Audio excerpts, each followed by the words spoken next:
is Donna, the dietitian from the Department of Aging and Human Services.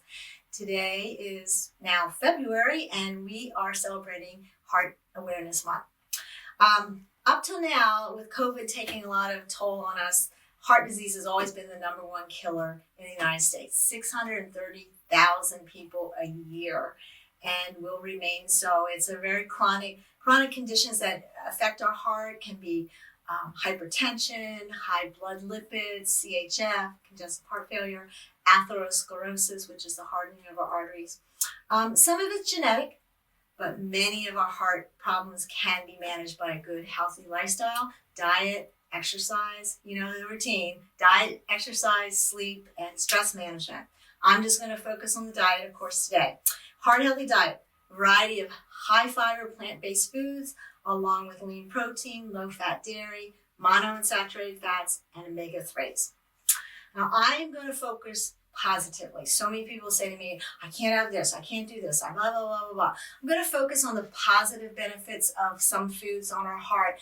I'll mention some of those kind of ones you want to stay away from or, limit at the end. So one, calcium.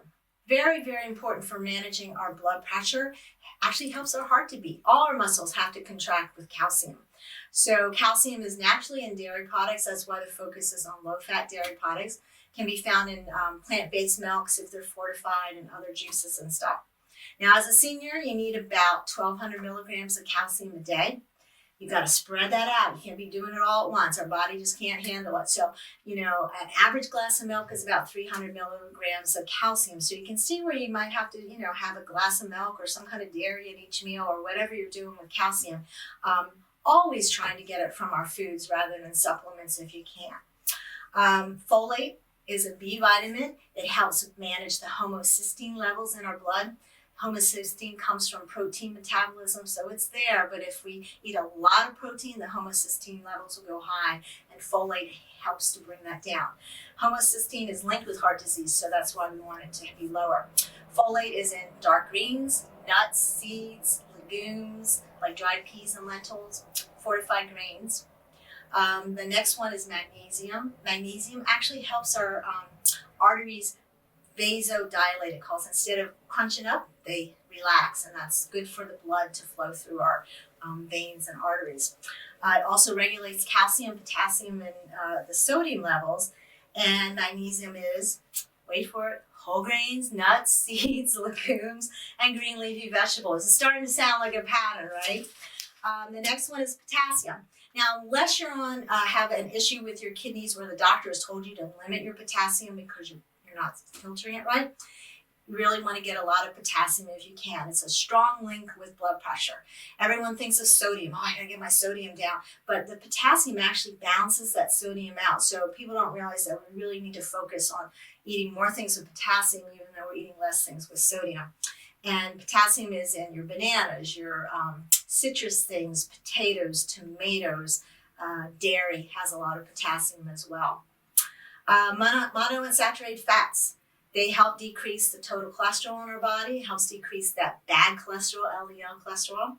They're in nuts, seeds, avocados, olives, peanuts. And then the omega-3 fatty acids, they help decrease inflammation in our body. Chronic inflammation is just not good. So many chronic conditions are linked to that inflammation in our body, including heart disease. Omega-3s are in your fatty fishes like salmon and tuna and mackerel, or if you do plant-based in walnuts and flaxseed. And then overall, a high fiber diet helps lower cholesterol, it helps our gut health, it helps with our bowel function, it helps decrease a lot of chronic risks for chronic diseases like diabetes, obesity, and cancers. So, did you hear kind of a pattern? Green leafy vegetables, nuts and seeds and legumes and stuff, grains, all very important. And what do we need to limit or avoid? Sodium is really one that most people know. And if you eat out a lot, if you eat a lot of fast foods, processed foods, it's really hard. The more you can do at home where you limit the amount of sodium you're putting in the recipe or eliminating it, the better. And you play around with it. Sometimes I did a low sodium chicken broth once, and honestly, it wasn't too good. So I'm now mixing half low sodium chicken broth and half regular. So I've cut it in half, but still the flavor's there. Because let's face it, you're not going to eat it. What does it matter? Another thing to eliminate is saturated fats. So that's mostly in your meat products and high-fat dairy products. If you do eat meat, try to make it lean and try not to have it like maybe once a week. That's all. Trans fats, pretty well taken care of. Manufacturers are really done a good job eliminating trans fats from their products. Here's the last one, sugar. American Heart Association has issued a statement now that women should limit to 6 teaspoons of sugar, added sugar, a day, and men 9 teaspoons of added sugar. Now, if you can go back, I think you can go back in the annuals of YouTube videos that I've done. I did do a whole thing on added sugar, so you might want to see if you can find that. I'm not sure how to do that, but give it a shot. So let me show you something about added sugar. In the past, we had to be a detective. We didn't know how much added sugar, or was it a natural sugar in the food, because all it said was sugar. Now, due to a change in laws with the nutrition facts label, it tells us. So this is instant oatmeal. And I had to hunt. I keep this as a tool, but I've really been working hard at looking for things that have 0 added sugar. So I had a hard time finding things in my household that didn't have any added sugar in it. But here's an example. Total sugar is 12 grams. This is for 1 packet of oatmeal. Includes 12 grams added sugar. So you can see right there that all the sugar that is in this packet of oatmeal is obviously coming from the manufacturer adding the sugar to it. Now you say 12 grams, what does that mean? American Heart Association said 6 teaspoons for women, 9 for men. Well, 4 grams, so in here 4 grams would equal 1 teaspoon. So this is 12. So 12 divided by 4 is 3 teaspoons of added sugar in that little packet of oatmeal, and you hardly even started your day, and if you're only allowed to have 6, whoa.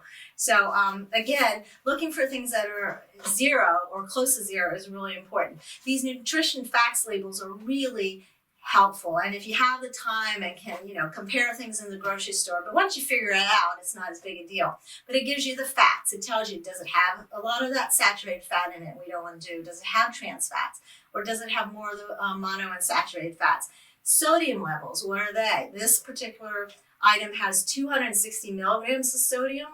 140 is considered a low sodium food. So this isn't too high in sodium, but as you go through your day and you keep choosing things that have sodium, it can add up. Whereas if you made this oatmeal at home, didn't add any salt to the water, maybe put cinnamon in to mask that loss of the sodium, you could be 0 and start out with 0. And if you didn't add any sugar, or very small, like a teaspoon of brown sugar to your homemade oatmeal instead of 3 teaspoons. So there's ways you can, modify things. So nutrition labels are great. Use them, they're a tool for you. Compare even amongst different companies. Some will have a lot more sodium than others. Some will have more fiber than others. So, just looking for those key things of, the amount of fat, the type of fat, how much sodium, is there any fiber in it? Is there added sugar? Those are the key things to look for when you're looking at the nutrition facts label. So, hopefully this has not been depressing and you feel like I can't eat anything. I hope you can realize there's lots of things you can eat. There's so many green leafy vegetables and fruits and other vegetables and nuts and seeds and low-fat dairy and lean protein. You don't have time for all the junk stuff because you're be busy eating all this other good stuff for you. So anyway, have a good month, and hopefully I'll see you back here next month. Bye.